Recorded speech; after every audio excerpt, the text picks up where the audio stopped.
So the part 2 question I'm going to have a go at today is to describe a historical period you'd like to know more about. So if you want to see the full question and the cues, have a look in the description.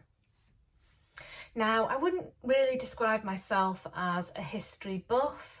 I don't really know a great deal about different eras in history.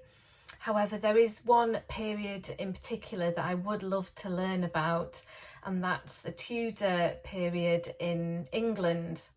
This was about 400 or 500 years ago, and it was a time where there was a lot of scandal and gossip associated with the monarchy and the court.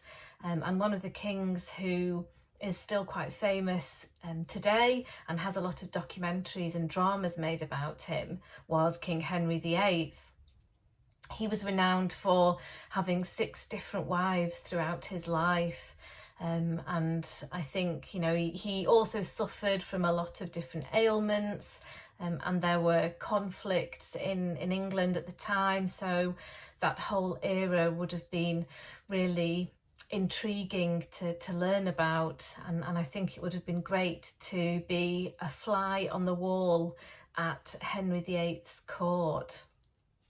I would also like to know a bit about the ins and outs of everyday life from that time. So for example, what kinds of things did people eat? I imagine it would be very different to what we consume nowadays, which is mostly fast food, processed food. I think in those days they would have had a much simpler diet. I'm sure it would have just been bread, cheese, meat, potatoes, and that kind of thing.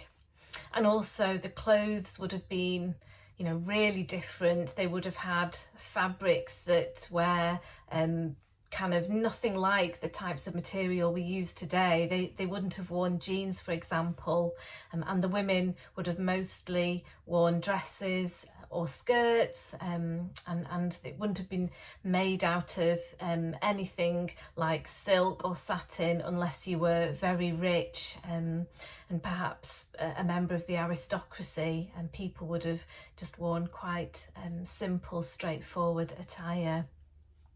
And lastly, of course, they wouldn't have had electricity, so when it got dark at night they wouldn't have been able to put on the light. They would have had to have functioned by candlelight, which I think would have made things seem quite creepy and mysterious and dramatic. So for all those reasons, I find that period of history really scintillating.